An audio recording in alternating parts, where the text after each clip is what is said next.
Hey crazy friends, Hey guys! it's Jay and Francis with Find You Crazy. We are a family of 9 who travel full-time in our RV with 5 of our kids as we go around the country to see every national park. We are actually coming up on our 1-year anniversary of being full-time in our RV, just a few weeks away. But in this video, we're going to tell you about the day that I wanted to quit RVing, the day that I was all done. It was that bad.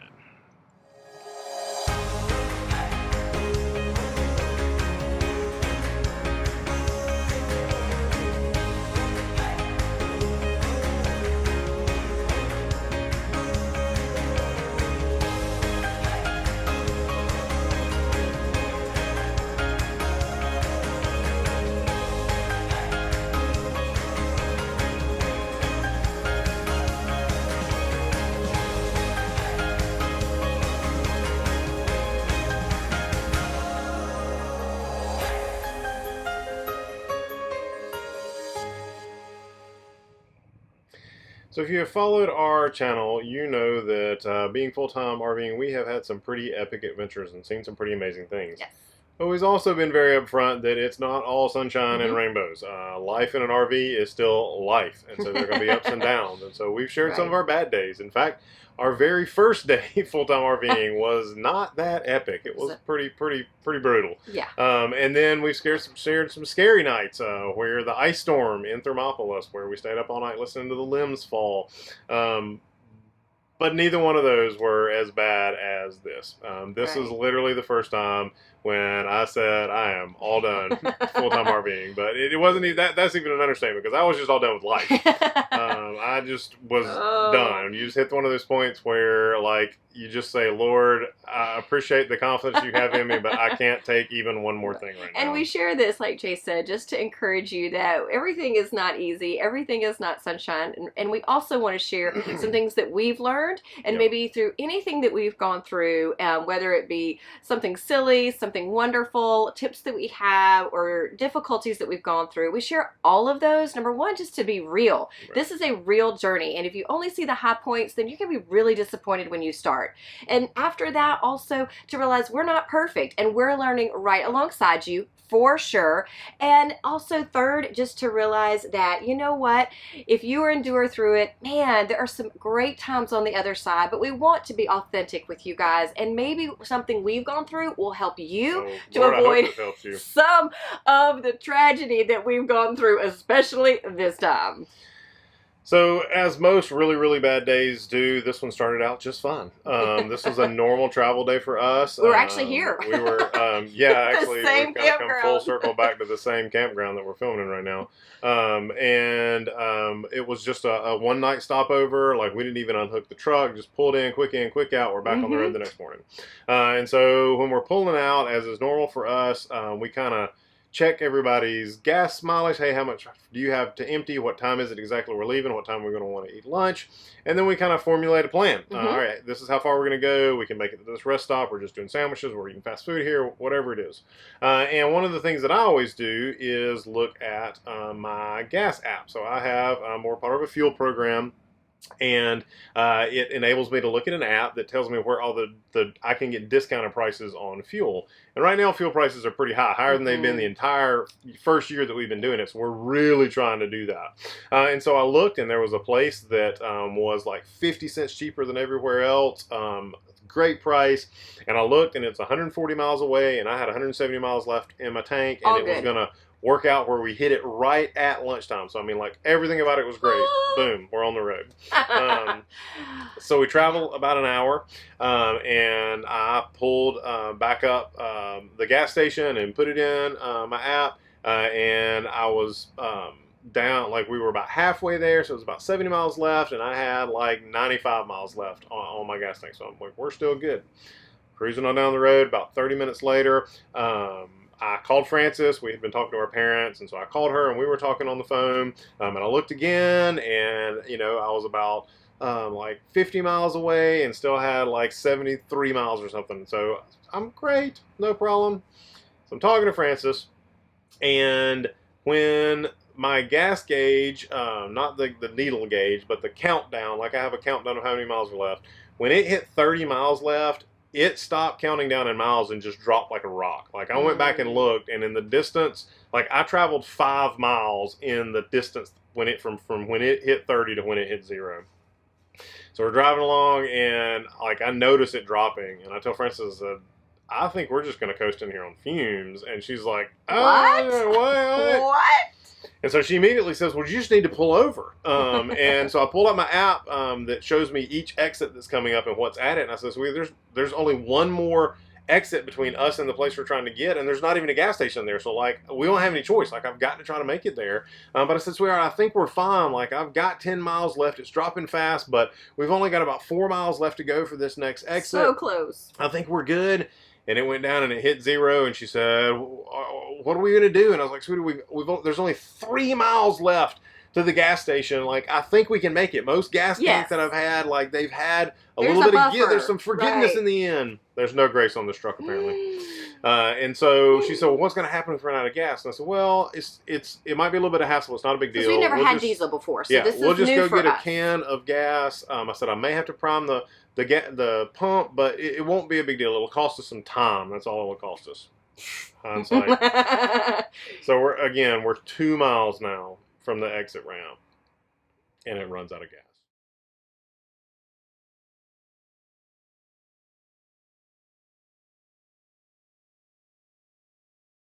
All right. So, what's going on? Dad ran out of gas. We ran out of gas on the side of the road, 3 miles from our exit.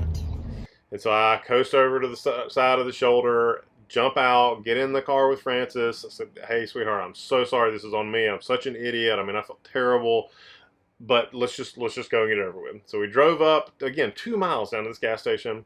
I jump out, I get a gas can, fill it up with gas. I said, you know what, let's go ahead and run through the drive-thru, get the kids some food.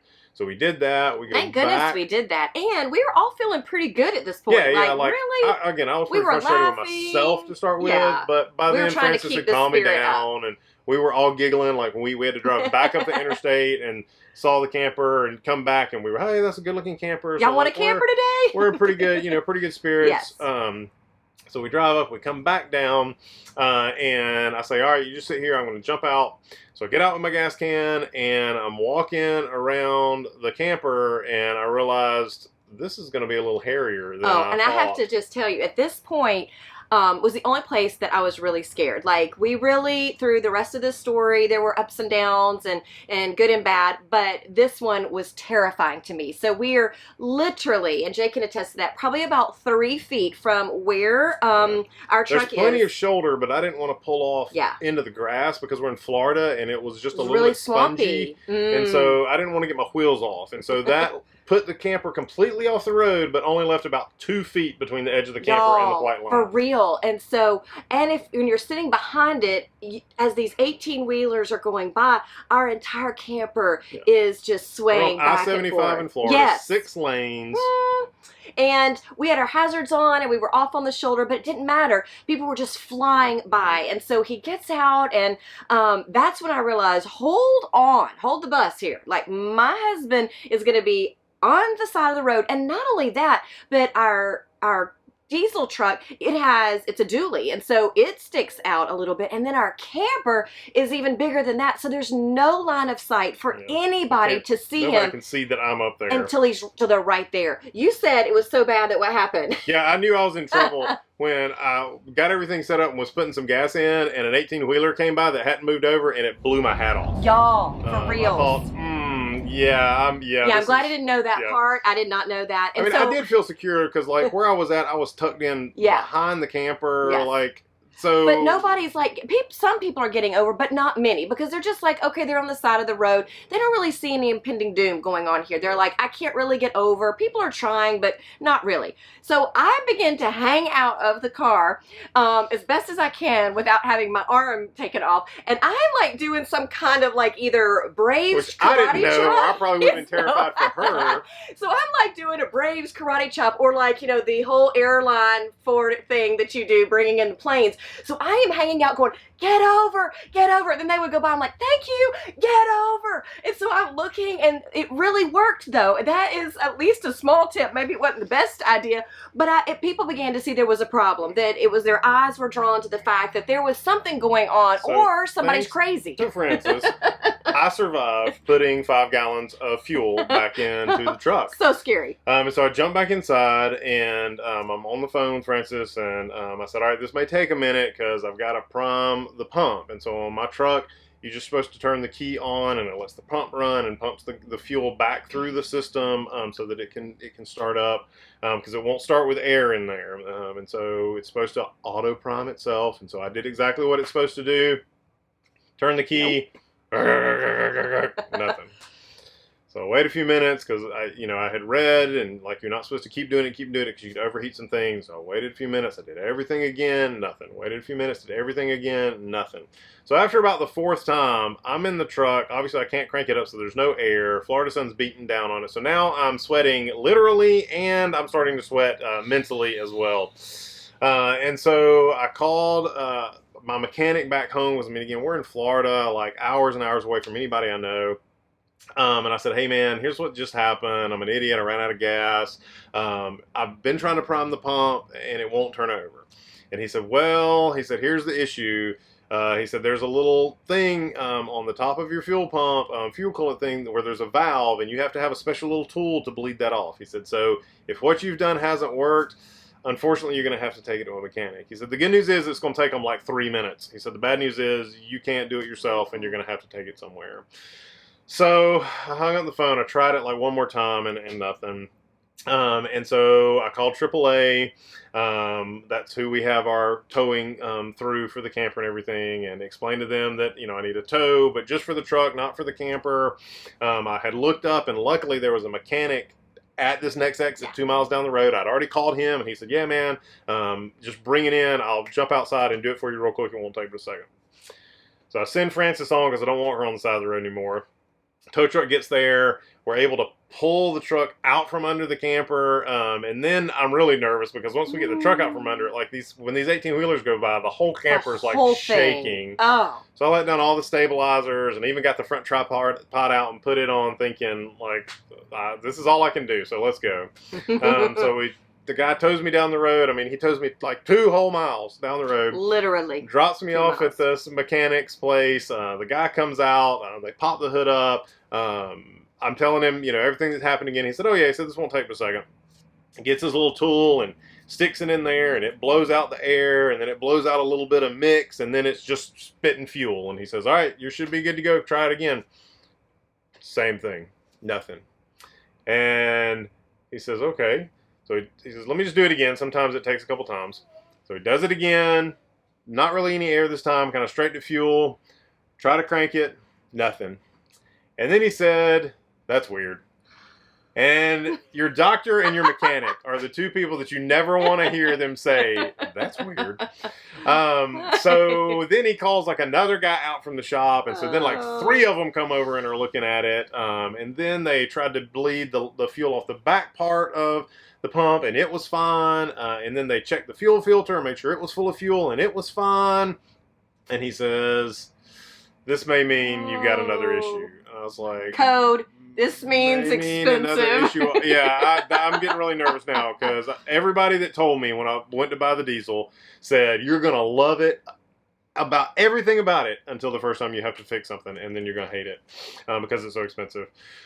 So they take a piece apart, and the guy says, yep, he said, your fuel pump is bad. And I was like, wait a minute, we were just pumping fuel up here.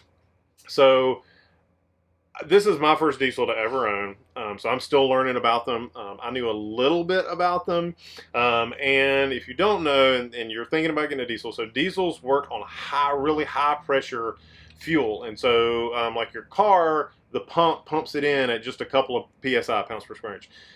Your diesel truck has 2 pumps. One pumps it up to the front, and that's what was working. That's why it was spitting gas.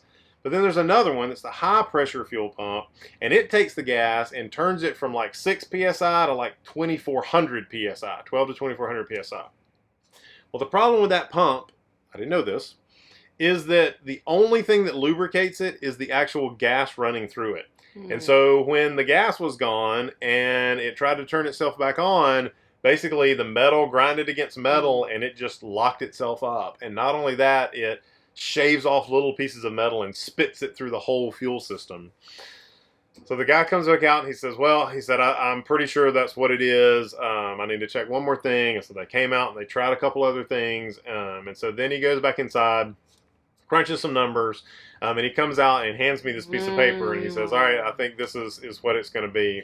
And I look down at the piece of paper and I thought like he had miswritten a number. I kid you not, the repair estimate was more than 3 of the last 4 cars that we've purchased as a family. It's true. I mean, it was about half the price that we paid for the truck as a whole. It's true. That's right. So I told the guy, I said, it was like 4:30 now. No, 5:30 now. They closed at 6. I said, buddy, I'm going to have to get a second opinion. Like, I'm going to have to call some people, maybe even get it towed somewhere else to get somebody else to look at it. This is way more than, like, me and Francis never make a purchase like this without sleeping on it. Like, we have that as a rule that lets us calm down and do research. So I told him that. I said, so if it's okay with you, can I just let it sit here and I'll call you back tomorrow and we'll figure it out. So he says, yep. So then I go over and tell Francis, this is bad. No scope. Like, that number never occurred to me. And I told her the number. She looked at me like, did a double take. Like, you're kidding, right? What? So then, we had to get settled for the night. So luckily we're in a place in Florida where there's a lot of campgrounds. So I called AAA back, which ended up being a nightmare because I had already had the truck towed. And so, like, that was still in the system, and so it just, like, blew their minds and their computer's mind that I needed another tow from the same spot. She's like, wait, what? So the tow truck hasn't even showed up yet? Man, it's been 3 hours. Like, no, like, that's done.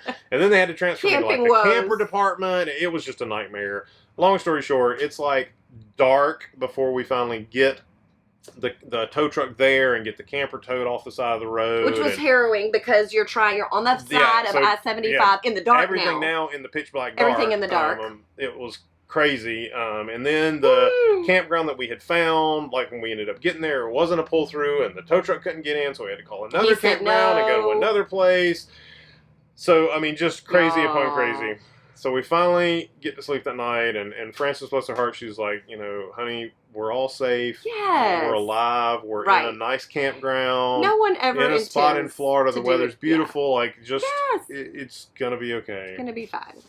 So I got up the next morning and called my cousin, who's a diesel mechanic, and checked everything through him. And then I called another mechanic friend of mine back home that we trust and told him the whole story. And he, asked some questions, and everything I said back to him, he said, yeah. He said, that's what it is.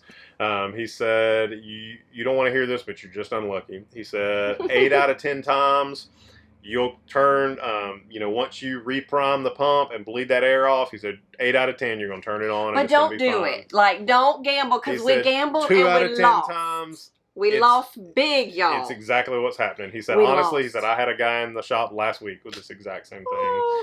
So feel bad for him. If you've got a diesel, the moral to you is don't run it close. No. Don't make that risk, because you're not just risking a little extra time to prime the pump, which is what I thought I was betting with. You're betting with a lot of money. And time. Once I confirmed with all these people and double checked the part prices and did all my research and found out that what the guy was telling me was absolutely fair as far as the parts and the time. Listen, guys, this is a 21-hour labor job. They have to take the entire cab off of the truck to get to everything. So I called the guy back and said, okay, like here's the parts I want, and here's what we're gonna fix. And he said, okay. I said, so what are we thinking? How quick can you get to it? And he said, I can get to it fast. He said, the problem is it was end of the week. He said, I can't get the parts until Monday, and then it's going to take me 3 days to do it. And it did. It took And more it than did. that. Well, it took longer because one of the parts they got Was ended the up being a dud. And so once What they in did the the whole world? job, they had to take the cab back off. I mean, luckily that didn't cost me anything but time. But long story short, it ended up costing us over a week. of sitting. But we were in a good campground with lots of space. Yep. You know, we're going to share in the next video or so just how lemonade came from lemons, and I think a lot of that is just a choice. A lot of that is a mindset. A lot of that is a perspective. And you know, we hugged on the side of the road just because I was miserable. That's why. Just because I wanted to crawl underneath the wheels of the truck, throw myself out into I-75.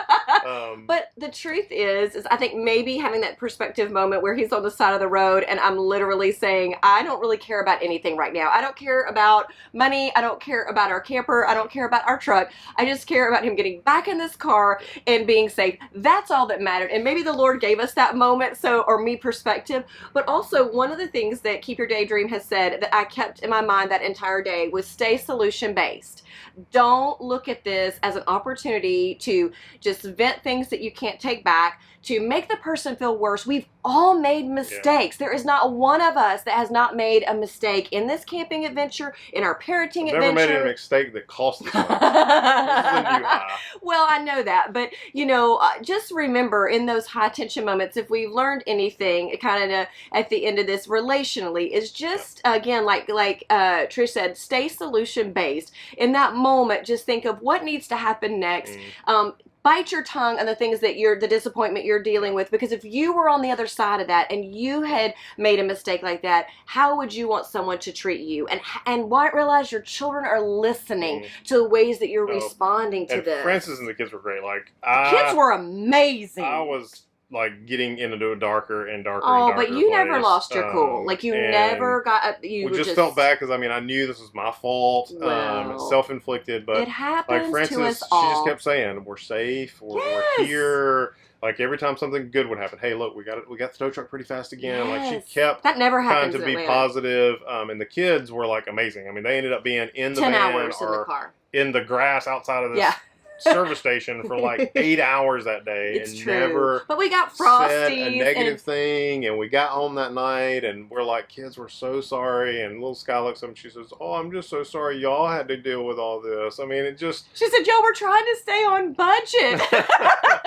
And we were like, well, that's She watches true. our videos, can you tell? She does, but you know, I think it's lessons are caught and they're taught, but they're also caught. And in those moments, your family and yourself really put feet to the floor, and your kids begin to see, and those around you at the gas stations and in the parking lots begin to see like what really is your faith, your family, and fun. Like, what is that? Is that just something you say? Are these just words that you say, or are they parts of the fabric when it really matters? You're together, you're a family, you still have your faith, you can still have fun. We got Frosties, and we had some fun this past week. We really did, and we're going to share with you what came out of that, because there were some really great times of lemonade out of these lemons. So that's all about the day that I wanted to quit RVing. But we did our new all-time low. So hopefully this will be our all-time low. Hopefully there won't be a video next year that's like, hey, we just thought that was bad. And if you've had a bad day in RVing, would you want to share that with us? Because we'd like to know if we're alone, Misery or if company, you have had a hard day as well that you'd be willing to share. Because we only share it because we want you to know that hard times come, but we are still going to keep going. We're excited about what's coming, and we've learned a lot. That's right. Don't run your truck anywhere near empty. Just don't do it. It's just not even worth it. So until next time, go out and have some crazy fun with your crazy family, and we'll see you next time. Bye, guys.